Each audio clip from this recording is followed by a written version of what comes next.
তার সঙ্গে উঠে আসে বাংলাদেশ প্রসঙ্গ।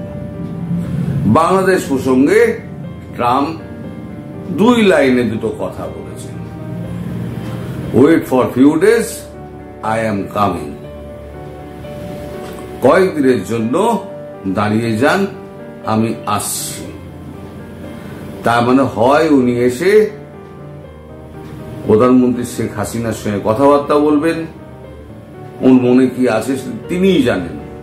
ট্রাম্পের মনে কি আছে, ট্রাম্প কি করবেন সেটা ট্রাম্পই ভালো করে নিজেই বলতে পারবেন না হয়তো, কারণ 10 মিনিট আগে উনি জানেন না যে 10 মিনিট পরে উনি কি বলবেন।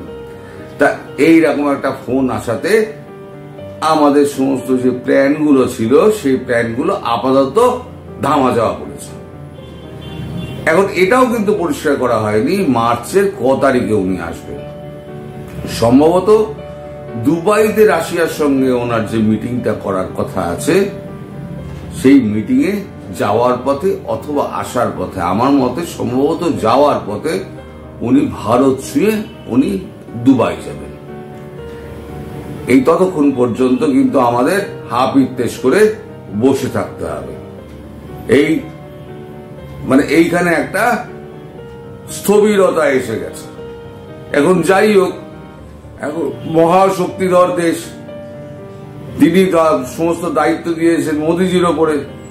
মোদিজি সব তো সুলটুল খাটিয়ে মোদিজি বসে আছেন। এবার তিনি বলেছেন আমি আসছি, একটু সবুর করুন, আমি আসছি। তিনি এসে সম্ভবত বাংলাদেশের প্রধানমন্ত্রী শেখ হাসিনার সঙ্গে এক প্রস্ত কথা বলতে পারেন। এদিকে শোনা যাচ্ছে নাকি তুলসী গেবার্ডের সঙ্গে একটা কথা হয়েছে আমাদের শেখ হাসিনা। কতটা সত্যি কতটা মিথ্যে আমি জানি না, কিন্তু এরকম একটা খবর বেরিয়েছে 21 টিভিতে। তারা লিখেছে মার্কিন গোয়েন্দা প্রধান ও হাসিনার বৈঠক যা জানা গেল, এইটা ওনারা লিখেছেন। তা এই খবরটার কিন্তু সত্য মিথ্যে কিছুই কিন্তু আমি বলতে পারবো না, কারণ আমার উপরে এই কথাটার উপরে আমার উপরে বিশ্বাস করবেন না এই কথাটা কতটা সত্যি কতটা মিথ্যে। তবে এটা ঘটনা যে শেখ হাসিনার দেশে ফেরা নিয়ে, দেশে ফেরা তো চূড়ান্ত, এ নিয়ে কোনো সন্দেহ নেই। এখন সেটা মার্চ মাসের কবে হবে, কারণ ভারত চাইছে মার্চ মাসের মধ্যে এই চ্যাপ্টার ক্লোজ করে দাও। কারণ বিশ্বে যে অবস্থা হচ্ছে সেখানে ভারতের কি অবস্থান হবে সেটা নিয়ে ভারতকে কিন্তু এবার চিন্তা করতে হবে, কারণ সবাই কিন্তু ভারতকে নিয়ে টানাটানি করবে। ভারত হচ্ছে সব থেকে বড় দেশ, সব থেকে বড় বায়ার এবং ফুড বাস্কেট অফ ওয়ার্ল্ড। সারা বিশ্বে খাদ্য রপ্তানি করে থাকে, নিজের খাবার জুগিয়ে সারা বিশ্বে খাদ্য রপ্তানি করে থাকে। সেই ভারতকে এখন আমেরিকা ছাড়বে না।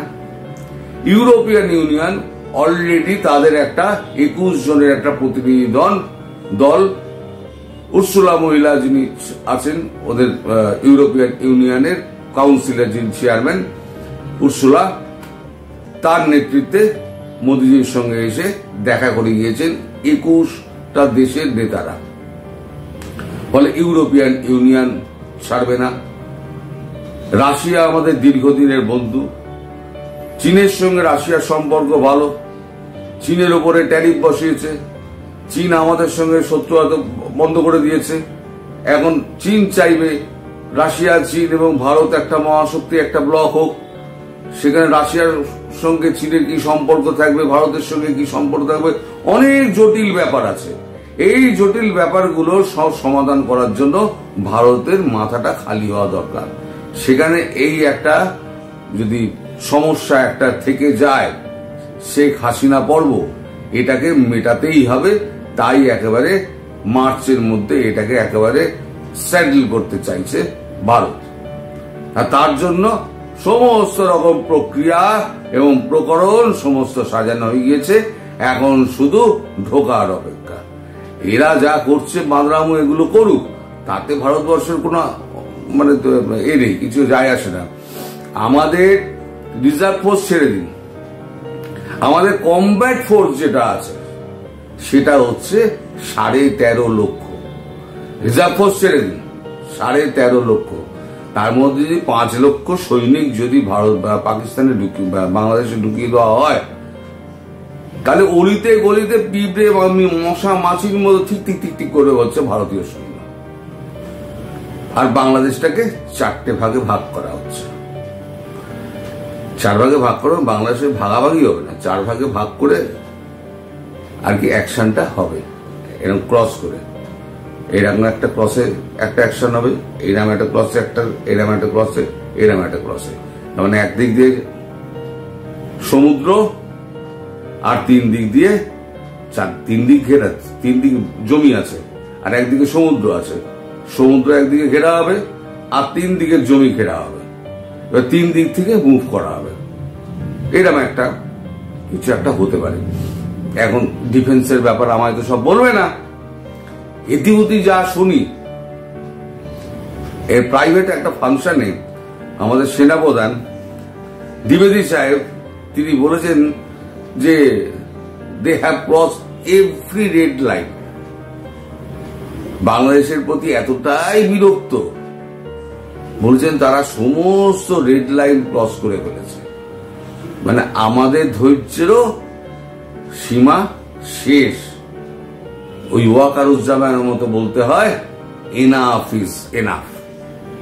এবার আপনারা তৈরি হয়ে থাকুন ভাই, আপনাদের জন্য কিন্তু বড় রকমের একটি বংশদণ্ড একদম আপনাদের জন্য ঠিক হয়ে আছে।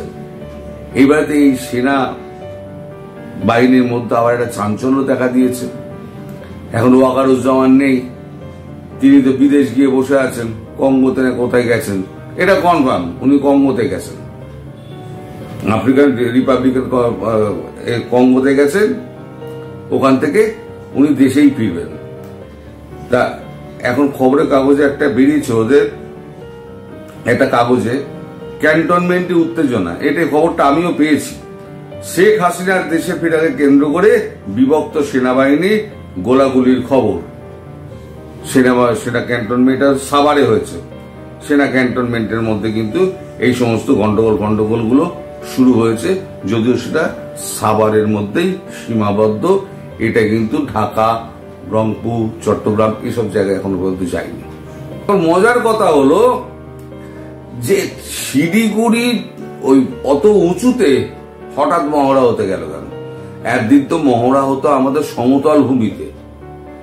এই যে সমতল ভূমি আমাদের গুজরাটে কচ্ছ এই এলাকাতেই কিন্তু আমাদের মহড়া হয়।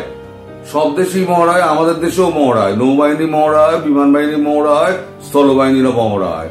একদিন হতো কচ্ছ এই সমস্ত এরিয়ায় হতো, মধ্যপ্রদেশে কিছু জায়গা হতো। কিন্তু এখন হচ্ছে একেবারে মাথার উপরে উঠে T-90 ট্যাঙ্ক তুলে নিয়ে গিয়ে ওখানে মহড়া হচ্ছে।